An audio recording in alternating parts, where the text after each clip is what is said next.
Lately in gaming, we've seen a surge in battle royale clones, new FPS games, and repeat after repeat of the same challenge-based open-world RPGs. Within all of this, we occasionally have been seeing great strides in gaming from smaller development teams, really showing out what's possible with a smaller budget, but a solid love for the creation of games and gaming culture. That, my friends, is exactly the vibe I get from the developers at Awakened Realms and their newest release, Tainted Grail: Fall of Avalon.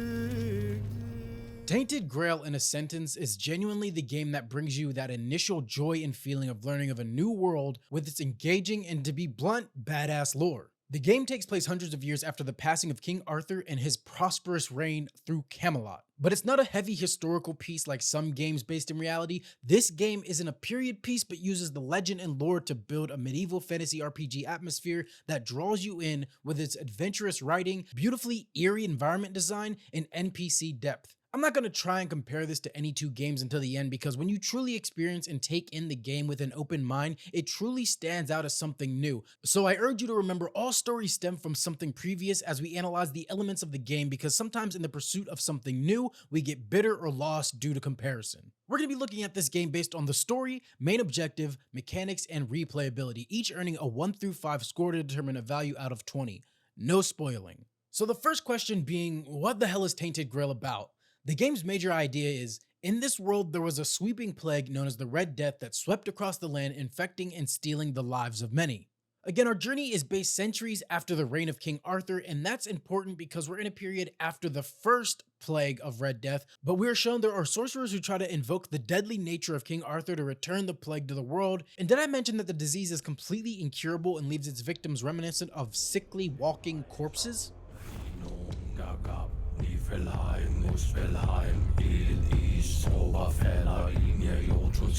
game does a great job at reminding you that you're in a plague-infested society with its dark and dreary art style that one moment makes you feel like it's 2019 COVID gone wrong, but pulls you back in with beautiful landscapes featuring misty hills with statues and worship sites that make you really take in and examine the world and see that it has an actual culture that exists.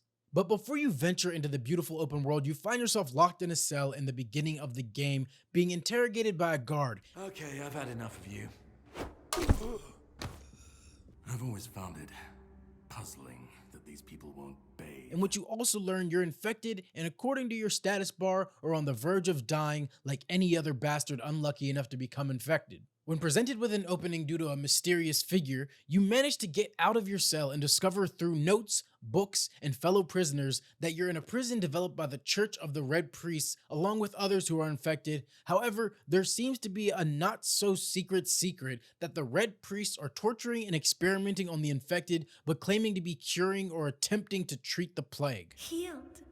Healed. I am no longer sick. After being rescued from your cell and making your way through the prison, you continue your adventure, learning the secrets and objective of your mysterious ally to discover more about and possibly end the plague on the world that seems to have not been an accident of nature. The narrative making you ask, where did the plague come from before and now, and how are the Red Priests involved? Now, of course, with priests come gods, and in this world there appear to be multiple gods or religious practices, all of which benefit you. From commandments, druids, to even someone known as the All-Mother, you'll be curious to learn of these religions and the connection different NPCs have to them.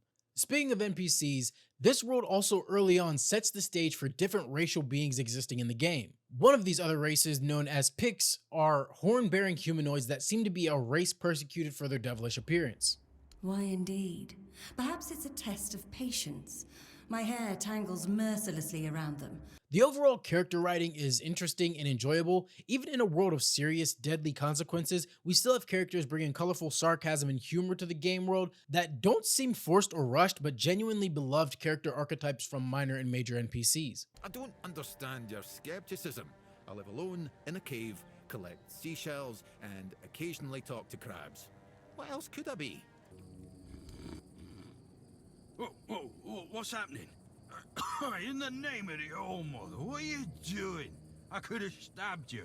So where does everything about the story lead us as gamers? The primary purpose you discover is to investigate the Red Plague and destroy the fragments of soul that may or might not be causing the plague in the first place. But through dialogue, the game hints that you may have an alternative route in this process that allows you to choose another side, which is early game information, so I'm not spoiling anything. That way you yourself can be immersed in your first playthrough. As you travel and discover the world, memories and loose ties will be discovered, slowly revealing to you how the world got to this state and what caused things to go this far south. The actual gameplay is always a big deciding factor with new titles, and the devs of this game seem to have taken some of the best elements of what works and is functional in most fantasy RPGs and simplified it, as well as made it refrain from being a loop of parry, dodge, or unga bunga swing sword. Featuring an extensive but the usual open class system of strength, magic, dex, etc., the game allows you to individually choose your skills and abilities upon leveling and doesn't force you to be one class.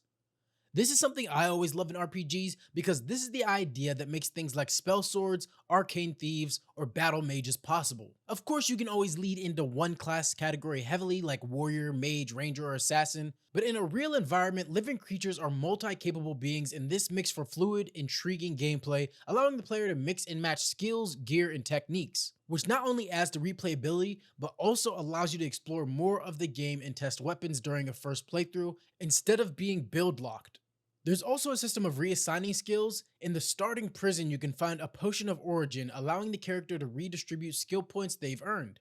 So if you find it, make sure to hold on to it or stack them up as you come across them. The two biggest standout features of the combat pattern, in my opinion, are the seamless dodging or evasion as the game puts it, and the ability to have 4 unique weapon loadouts.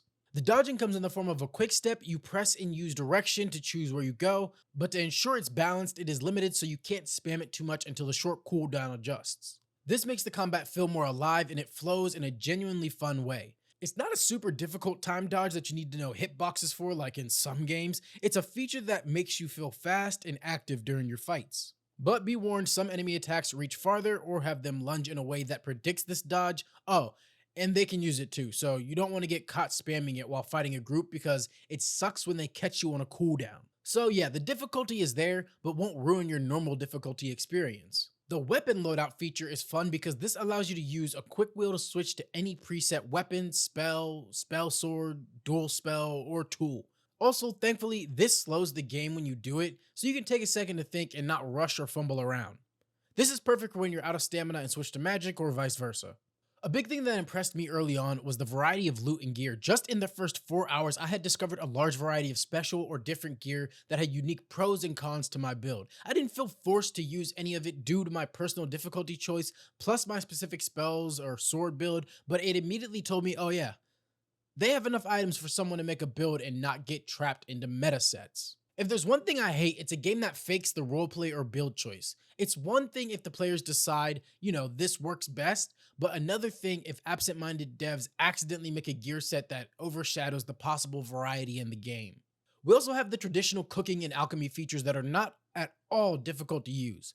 Ingredients are prosperous, so you can immediately cook for yourself many, and I mean many, food choices to use to heal over time in casual situations or make potions for immediate use in battle. And again, the ingredients and recipes are easily accessible, so you won't have to spend an afternoon trying to prepare, and also it's not unimportant either. From easy to the hardest difficulty, the game is still challenging enough at times that you are going to need to heal, and you will, fortunately, have the means to do it. And the game doesn't punish you for being low level in the skills, but rewards you with stronger creations when you've put the work in to develop the skills.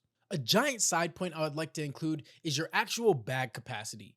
When I play a new game, I pick up everything, not just because things might later on be rare or important, but because I'm just a rogue looter at heart, and you never know how much you'll need to sell to get something great or how scarce the in-game currency is.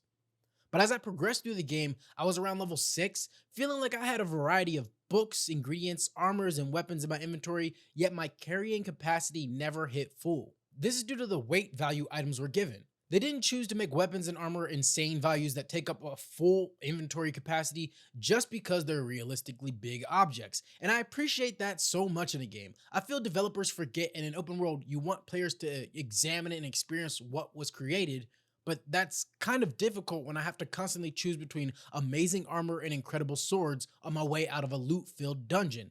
I believe up to about level 6, I made sure to keep putting skill points into my endurance. I think I put like about 5 of them. That way I made sure I wouldn't run out of space, and the combat wasn't too demanding yet, so I had room to just boost that skill. So the last question before our final rating is, how was or wasn't this game developed in a way that would feed replayability? And would it be worth it to give not just a first but a second playthrough? I would greatly, easily say yes.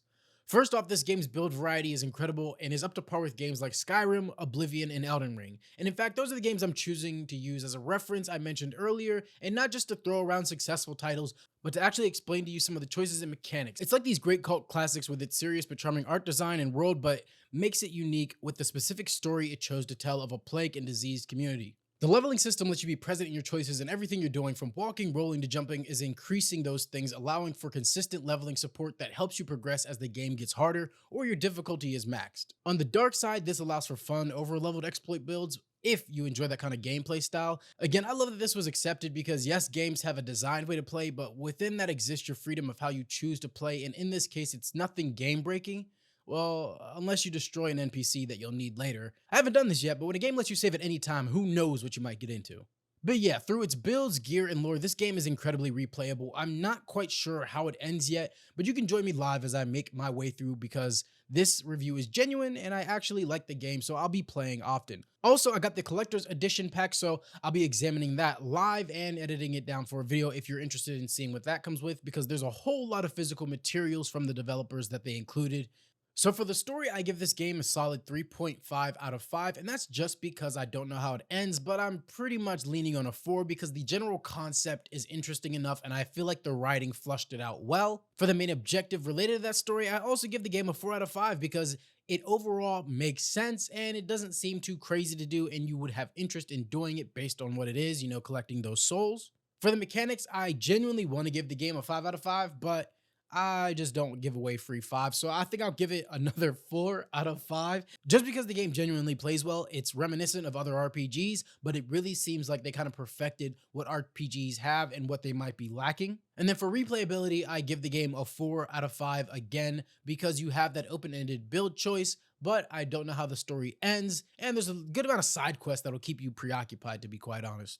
So our final score for Tainted, Grail, Fall of Avalon is honestly going to be an astounding 16 out of 20 for its world story, objective, mechanics, and replayability. Honestly, this game truly is another title giving faith to gamers for the future of the industry. Lately, we've been having a fire reignited, and I'm happy for this team for being able to be part of that. Oh, and something I found negative about the game was the fact that as a black dude in 2025, I'm going to be very short and blunt. It's ridiculous to include black skin, but only have 2 choices of African textured hair. I don't care what period your game takes place in, you added black skin and have more than 10 hair choices overall. Somehow only 2 or 3 styles naturally fit black gamers. Use Google, find out what we look like, ask a friend. Imagine playing a game with a custom character, but you're stuck white-skinned with an afro. No, not curly hair, an afro. It would take you out of immersion too. Much love as always. Be safe out there.